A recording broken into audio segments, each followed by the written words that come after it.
better now that Jonathan Abrams here? Yeah, I mean, what a great, that was exciting news yesterday. So, it's just crazy in the league how that stuff works, how, you see that the guy gets released and then bam, you get a text that you're like, hey, we claimed him. So, it was good. We got him here today and, big, fast, explosive guy he's played a lot of NFL football, so exciting to have. So timing's obviously interesting too, with what we talked about last week about Darnell and having the potential to be an incredible slot corner if there was a safety to fill him in for him, and now Sure. It just gives you, when you sign a guy like that, it gives you options, and I think in our current state, it's great to have options, and we'll see. I'm just glad that he's here. The guy walked in the building today for the first time, shook his hand, was out at practice. Wearing number 44, so, but it gives us options, so we'll see. Joe, how do you think Quay did with Dre out with kind of those play calling responsibilities that we were talking about last week? I thought he did good, for a young guy. We kind of talked about it last week that, you try to create those scenarios for a guy in practice, whether it be back in training camp or, the limited snaps that he did do it in the preseason. But to go into an NFL football game and have to do it, wire to wire, start to finish, and then not only communicate all those things, but then have to get locked in and do your job and play. And I thought he did a solid job. We've asked you a bunch about your edge depth with Rashan Gary. Where do you go from here without him? Well, I'll say two things. First and foremost, injuries are unfortunately, part of our game. They unfortunately happen, week in and week out, and we'll find a way and we'll move on, and next man up, all those things. It will be an opportunity for other guys to be able to get a chance. But then in the same breath, you can't lose sight of the fact that we lost Rashan Gary. You guys all are around him. What he means to this team, what he means to our locker room. He is the true definition of grit, and I mean that in the absolute most positive way possible, because the mindset, the demeanor, the play that he brings every single day, and that will be missed. There's no doubt about it. But again, like I said initially, it happened. It's unfortunate. We will miss him, but we all have to rise up in his absence and do our job. Is there, even before you guys got Jonathan here, with the Stokes injury, were you going to maybe have to move some guys around in the secondary anyway, or were you just going to play how you finished the game? I think we have a ton of options, and now having Jonathan, it gives us, another option. So, I mean, those are always good things to have. With Rashan's absence, is he a guy that you can't just replace with one guy, and maybe it changes the way your scheme is in terms of needing to blitz more and schematically create more pressure that way? Yeah.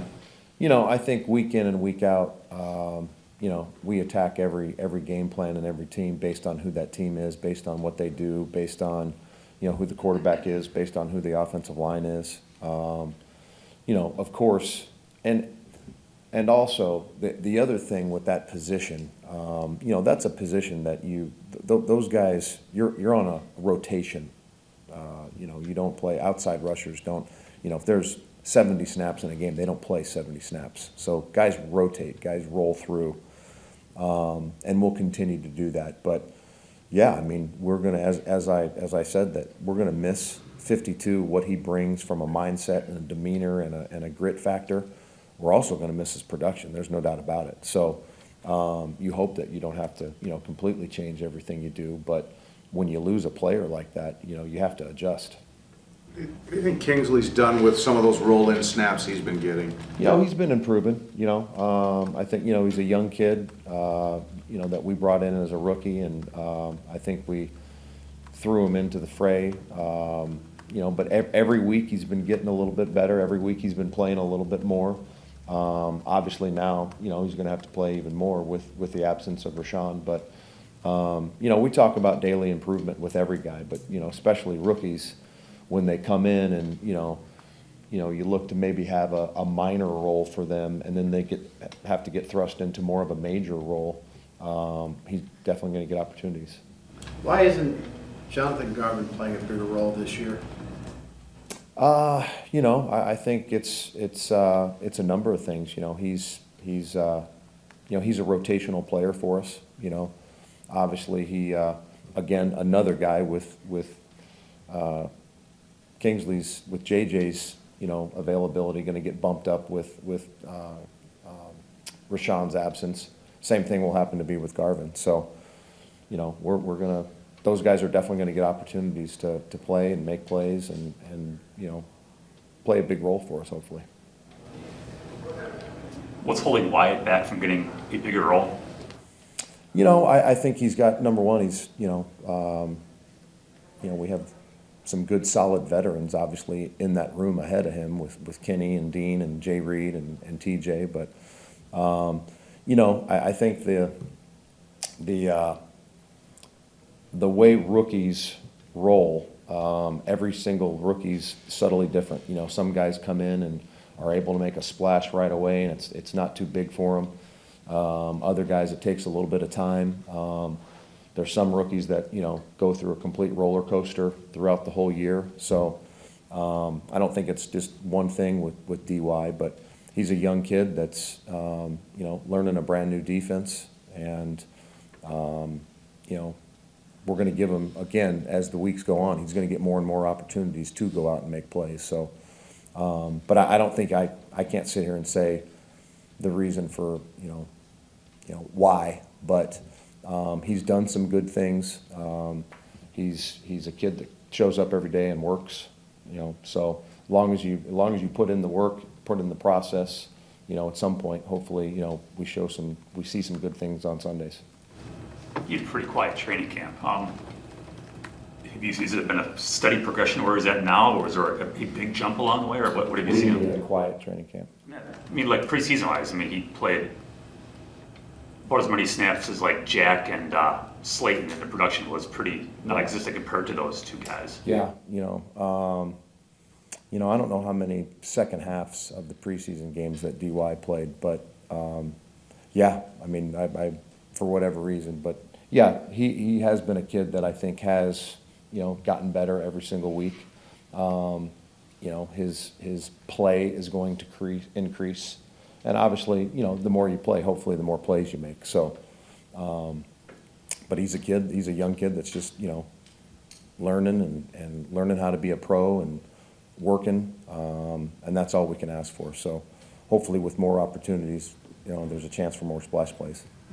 Joe, what's the closest you've played to Dallas's run scheme so far this year? An opponent? Is there anybody close to him? Well, I think it's subtly different, especially with what happened with the quarterback situation there. I think now with Dak being back as the starting quarterback, I think that subtly changes their run mindset just because of what he can potentially do. But I think there's, we've played a number of good run teams, but this team with the two backs that they have, especially if Zeke is healthy, and I haven't seen the injury report. I don't know did he practice today? Yeah. Okay. So, I think Pollard and Zeke are as good of, any 1-2 punch that, any team in the league has. So, I think they do a great job with, their offensive line is very good. Obviously, Zach Martin's been doing it a long time, but I think it's a very good run scheme team that, especially when Zeke was healthy, they kind of had that, kind of like what we have with AJ and Aaron, as far as a big power back and then a more outside perimeter back.